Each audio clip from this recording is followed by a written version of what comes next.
হাত জোর করে বলছি, আমার স্বামী আজ 4 দিন থেকে নিখোঁজ আছে, যদি কেউ জেনে থাকে তো আমার স্বামীকে দয়া করে খুঁজে এনে দিন। এটাই সবার কাছে আমার অনুরোধ থাকলো। আমার স্বামীকে আপনারা যদি কোথায় দেখে থাকেন তো খুঁজে এনে দিন আমার স্বামীকে। ধরমপুর অঞ্চলের বড় বাগান অর্থাৎ পাচুটোলা গ্রামের আকাশ হোসেন নামে ২৬ বছরের বিবাহিত এক তরুণ যুবক গত ২৮ মে রাত্রি থেকে নিখোঁজ। তার পরিবার সূত্রে জানা গেছে ২৮ মে রাত্রি ৮:৩০ নাগাদ তার বাড়িতে এক যুবকের ফোন আসে। ফোন পেয়ে আকাশ হোসেন বাড়ি থেকে মোবাইল হাতে নিয়ে একটি লুঙ্গি পরে খালি গায়েই বেরিয়ে যান। স্বামীর আসতে বিলম্ব হচ্ছে দেখে তার স্ত্রী সাফিলিন খাতুন ঠিক 9:30টায় তাকে ফোন করেন, কিন্তু বারবার ফোন করা সত্ত্বেও রিং হলেও ফোন রিসিভ হয়নি তার স্বামীর মোবাইল থেকে। অসহায় স্ত্রী সাফিলিন খাতুন তার স্বামীকে বারবার ফোন করতে থাকেন, কিন্তু ফোনে কোনো রেসপন্স পাননি। এমনকি সকাল 9টা পর্যন্ত বারবার স্বামীর মোবাইলে ফোন করে ফোনের রিং ছাড়া আর কোনো শব্দ শুনতে পাননি এবং 9টার পর ফোন করলে মোবাইল সুইচ অফ শোনায়। সকাল হলেই সাফিলিন খাতুন তার আত্মীয় স্বজন ও পাড়া প্রতিবেশীকে তার স্বামীর নিখোঁজের খবর শোনান। খবর শুনে তারা নিখোঁজ আকাশ হোসেনকে খুঁজতে বিভিন্ন দিকে ছড়িয়ে পড়েন। সারাদিন খুঁজে ব্যর্থ হয়ে অবশেষে মানিকচক থানায় একটি মিসিং ডায়েরি করেন তারা। আকাশ হোসেনের স্ত্রী সাফিলিন খাতুন জানান তার স্বামী অন্ধ্রপ্রদেশে কাজ করতেন। এমনকি সেদিন রাত্রে তার স্বামীর মোবাইলে যে যুবকের ফোন আসে সে আকাশের সাথে অন্ধ্রপ্রদেশে কাজ করত। এমনকি তার স্ত্রী এও জানান তাদের সন্দেহ সেই ফোন করা যুবকের প্রতি, কারণ তার ফোন আসার পর তার ডাকেই তার স্বামী বাড়ি থেকে বেরিয়ে পড়েন। এমনকি অভিযুক্ত ব্যক্তি অন্ধ্রপ্রদেশে কাজের কিছু টাকা পেত তার স্বামীর কাছে। অভিযুক্ত ব্যক্তির বিষয়েও মানিকচক থানায় বিস্তারিত জানান সাফিলিন খাতুন।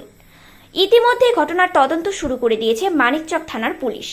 আকাশ হোসেনের স্ত্রী সাফিলিন খাতুনের দাবি, সামনে ঈদ, তাদের পরিবারে 3টি ছোট ছোট সন্তান, স্বামীকে ছাড়া কিভাবে ঈদ করবেন এ কথা বলতে বলতে কান্নায় ভেঙে পড়েন তিনি। স্বামীর বিরহে তিনি এতটাই কাতর যে হঠাৎ অজ্ঞান হয়ে যান। কিছুক্ষণ পর জ্ঞান ফিরলে তিনি বলেন প্রশাসনের ওপর তার পূর্ণ আস্থা রয়েছে, তিনি তার স্বামীকে ফিরে নিশ্চয়ই পাবেন, কিন্তু সামনে ঈদ, অপরদিকে স্বামীকে খুঁজে পেতে বিলম্ব হচ্ছে। তাই তিনি হাত জোর করে প্রশাসনের উদ্দেশ্যে বলেন, আমার স্বামীকে আমার কাছে ফিরিয়ে দিতে দয়া করে সহযোগিতা করুন। নির্ভর ভরসা রয়েছে যে আমার স্বামীকে অবশ্যই প্রশাসনের আমাকে খুঁজে দেবে, কিন্তু একটু লেট হচ্ছে। এটাই আমার 3টা বাচ্চা কাচ্চা আছে, এই নিয়ে খুব অস্থির। সামনে আমাদের ঈদ আছে, আমার স্বামী বাড়িতে নাই, কিন্তু আমি দয়া করে প্রশাসনের বলছি আমার স্বামীকে খুঁজে দিই, আমি ওদের ভরসাইতে আছি। আকাশ হোসেন আপনার কে হয়? আমার ছোট ভাই হয় আকাশ। কি হয়েছিল ব্যাপারটা সেদিন? ব্যাপারটা হয়েছিল কি যে রাত্রে 7:30 নাগাদ আমার বাড়ি থেকে একটা ছেলে ফোন করেছিল, আমাদের গ্রামেরই। উনি বাইরে ডাকে ছেলেটাকে, আমাদের দুটো বাড়ির পাশেই ডেকেছিল উনি ডাকার পরে উনি বলছে কি যে আমি গল্প করে, ওই ছেলেটা ওখানে বসেই ছিল, আমি বাড়ি চলে এসেছিলাম। আমার ভাইকে একবার ফোন করেছিল, উনি বলছে কি যে আমি 10টা নাগাদ বাড়ি যাব।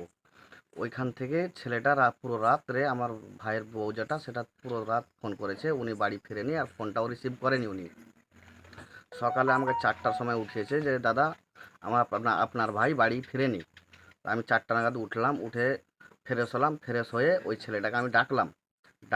ছেলেটাকে ডাকার পরে আমি বললাম যে কী হয়েছে। উনি নিজে মুখে স্বীকার করলো যে আমি ডেকেছিলাম, ডেকে আমি 5 মিনিট ওনার সাথে গল্প করেছি, 1500 টাকা চেয়েছিলাম, টাকা উনি আমাকে দেয়নি, বললো কি যে এখন টাকা আমার কাছে নাই। আমি বাড়ি চলে আসলাম, উনি ওখানে বসেই ছিল। বসে থাকার পরে এখন অবধি আমি ওই ছেলেটাকে নিয়ে সকালে থানা গেলাম, যেহেতু রাত্রে ওখানে বসেছিল, যদি প্রশাসন কোথাও থেকে উঠিয়ে নিয়ে যায়। আমি সকালে ওই ছেলেটাকে নিয়ে থানা গেলাম। থানাতে সকাল 6টার সময় আমি ঢুকে চেক করলাম, একজনকে জিজ্ঞাসা করলাম, ওখানে সিভিল ছিল, তো উনিও বললো কি যে না ওই নামের কেউ নাই। আমি পুরোটা খুঁজে থানা যখন না পেয়েছি, ওনার বন্ধু বান্ধব যত যেইগুলো জায়গাতে যে ওদের হয়তো গল্প সল্প হয়, সেইগুলো জায়গাতে আমি পুরোটা ওই ছেলেটাকে নিয়েই খুঁজেছিলাম। এখন অবধি ছেলেটা নিখোঁজ আছে, কিন্তু আমরা প্রশাসনের কাছে এটা দৃষ্টি আকর্ষণ করছি যে আমার ভাইটাকে যে হালে হয় একটু খুঁজে ব্যবস্থা করে দিবে। আপনার নাম? এনামুল হক। থানাতে আমরা জানিয়েছি, যাকে নিয়ে আমাদের সন্দেহ হয়েছে তার কথা থানাতে বলছি, যে ছেলেটা ফোন করেছিল ওই ছেলেটাই আমার স্বামীকে যেহেতু নিখোঁজ করে রেখেছে, এটুকাই আমাদের সন্দেহ। কি চাইছেন? চাইছি আমার স্বামীকে নিরালাই বা সুস্থ সবলভাবে আমার স্বামীকে ফিরিয়ে দিক, এটাই চাইছি। আপনার নাম? সাফিলিন খাতুন। আপনার পরিবারে আর কে আছে? আমার পরিবারে আমার দুটো মেয়ে আছে, আমার একটা ছেলে আছে।